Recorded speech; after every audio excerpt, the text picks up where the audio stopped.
Well, I'm sailing. Oh, I can't tell you how much of a beautiful day it here is. It is on the Gold Coast. What is it? The 6th of May, I think, 2015. And I just had Matteo Bozina in, the guy I've known for a long time from high school, who turned out to be probably one of the funniest guys I know on Facebook.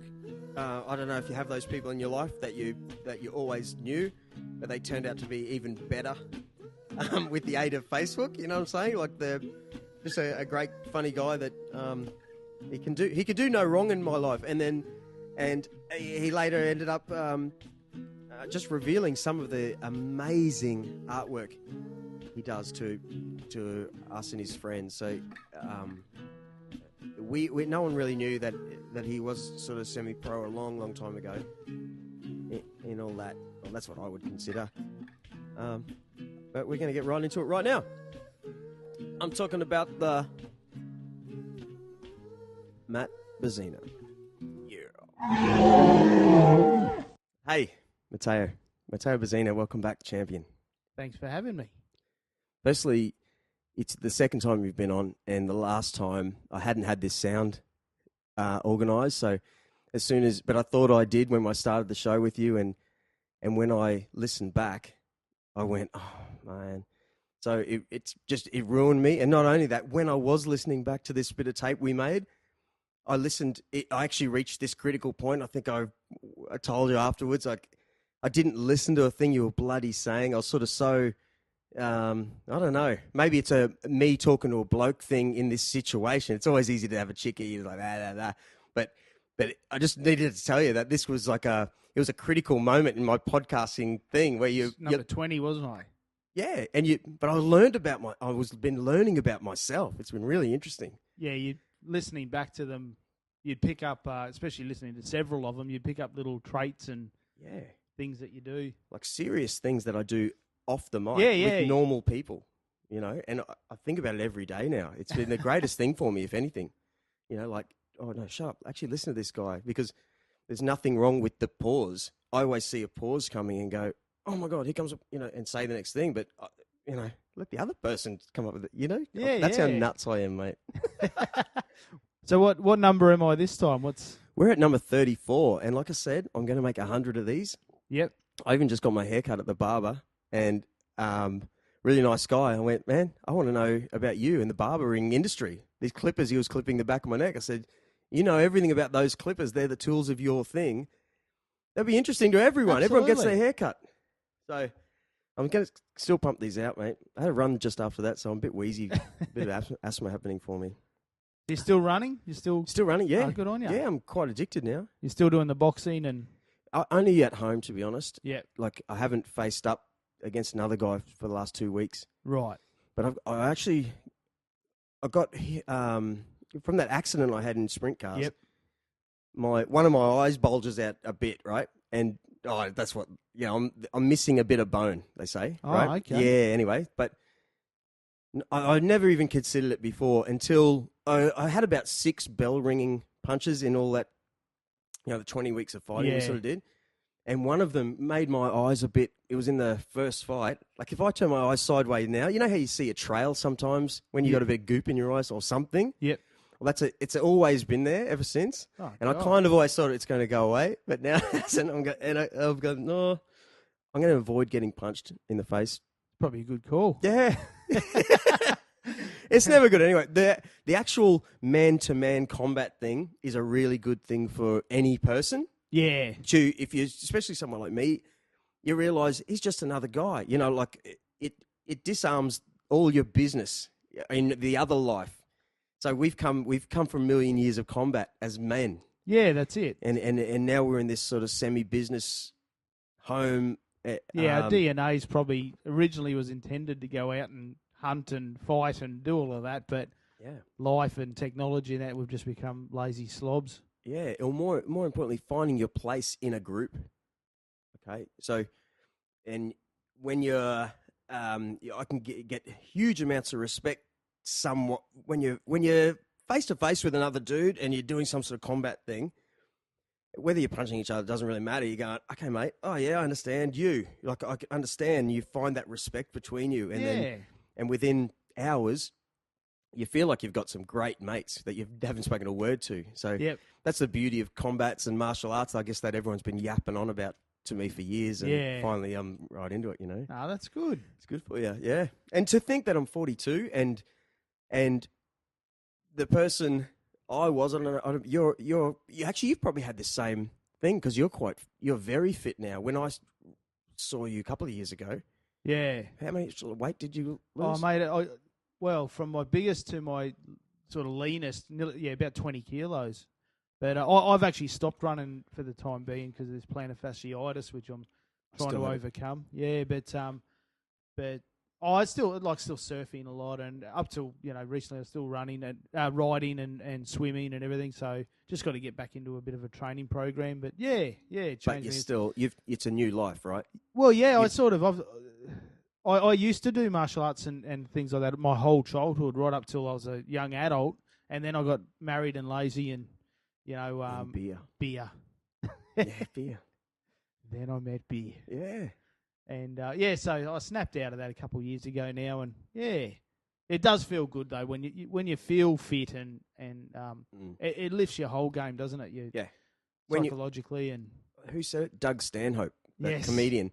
He said, like, you'll say, I feel a bit fat, and everyone goes, but you look great. Yeah, but you don't understand. As soon as your fat leans over your belt, that's that uncomfortable feeling you have all day is like, nah, it's not about that. It's this uncomfortable, and you're grabbing at things. And, it's good to get all that away and no, come on, if we keep to this, you'll always feel good. Yeah, that's it. Exactly. So, man, I just came from a crazy thing, right? Think of this. It's actually upset me. I was getting my hair cut at the barber in Tugun. Yep. And a great guy. He actually, I went there and he's a real sort of upbeat and positive guy. So I keep going back to this dude. He's a real nice dude, right? But as I sat down, there were 3 guys waiting. A guy walked in and he walked in on the phone swearing with his, like, say, maybe 10-year-old boy. And he came in just swearing with a C word, like, nah. And this was a silent barbershop, right? Everyone's sort of reading a paper. This dude comes in and he sort of eyeballed all of us with this, like, oh, yeah, what are you going to do sort of thing, aggression sort of thing. And we're like, oh, man. So anyway, we had to listen to his conversation, and he was just into someone, right? So he didn't have any clue to think about what room he was going. That's one. Then he gets off the phone finally, and he notices he knows the guy that's sitting beside me, some old dude. And then he goes on I'm like the 3rd in line. It was a horrible scene, mate. He went on forever about how people at the surf club are out to get him, and they keep driving past his house, and he's going to find them, and he's going to track them down. And meanwhile, I kept thinking about his little boy beside him who was listening to his dad go on, and I'm talking swearing, blah, blah, blah. And sure, bashed. Yeah, and he went on to tell us how he bashed his missus, but he had to do it because of this. All of it. And I kind of peeked at him once. I didn't even want to look at it. It was just like the most horrible situation. Yuck. When he left, we all turned to each other, strangers. We just went. Hugged. Oh, man. Yeah. It was horrible, mate. I'm disturbed for his little boy. Yeah, that sucks that kids have to grow up with. I mean, look, I yell at my kids and stuff, but I'm always conscious of that, though, that, what you expose them to and how you behave in front of them is because that's why I'm doing it, because my dad did it to me, I suppose. Like, I came from a household where if I did something wrong or whatever, I got the odd clip over the year or whatever, but they certainly, Dad was Italian, he used to go off.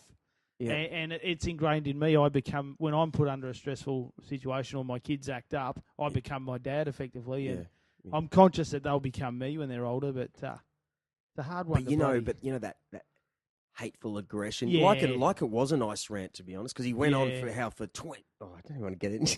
There's no chance he's going to even listen to this, because he's hocked his stereo. Mate, if you're listening... He's hocked it. Get off the meth. Yeah. Look after your But it was just hate and anger and negative and everything, mate. I feel dirty. Everyone just trying not to get eye contact with him. And... You know what we didn't talk about last time you were here? Is that you're the probably the greatest drawer. What would you call you? An artist? Do you only use what sort of medium? Well, that's it. Thank you for Man. But no, mate, I'm actually in the middle of trying to find my thing.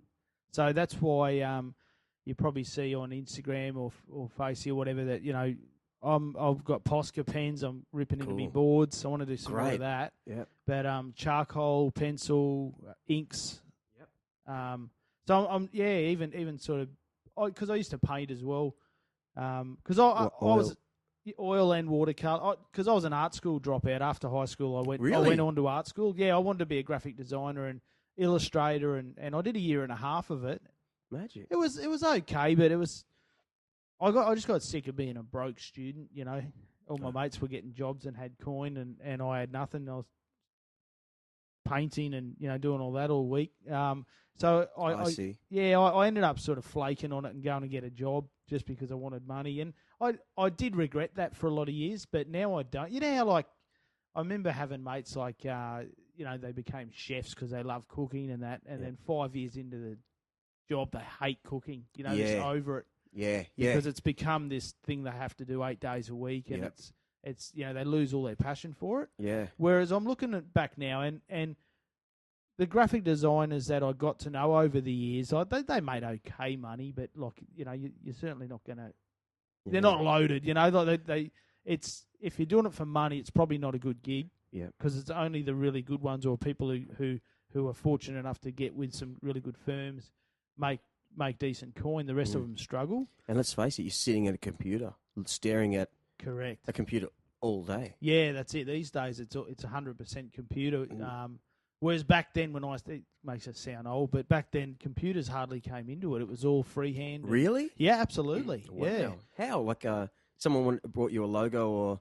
Yeah, you drew it up. Magic. That's it. Because this was early 90s, when we sort of finished high right. school. So it wasn't long after that computers started to come into it. But see, because I bailed on it, that idea, and I now love, I still love drawing. I've still got that passion for it when I've got time to do it. Yeah. And, And in my world, you're someone I've always known, and all of a sudden you're showing us this hidden thing, but if you had been the chef, we always knew you were the chef.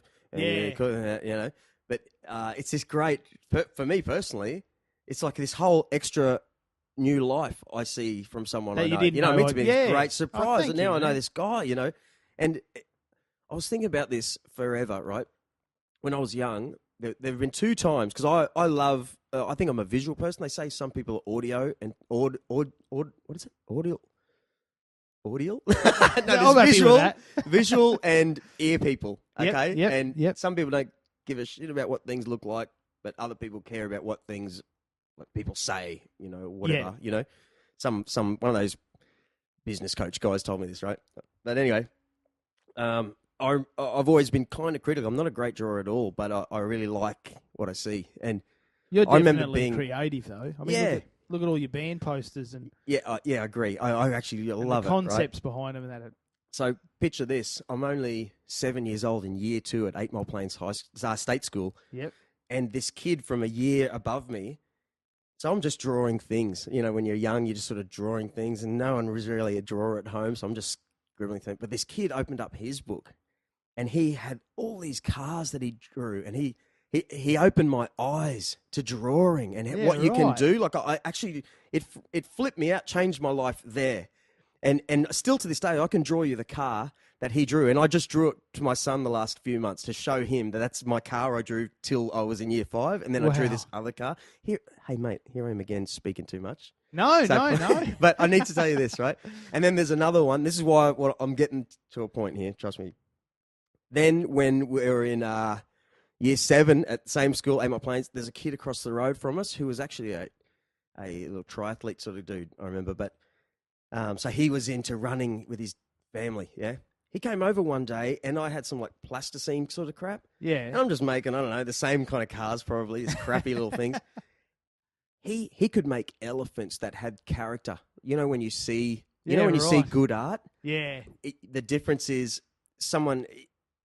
it jumps at you. You can see there's a thing happening in the picture.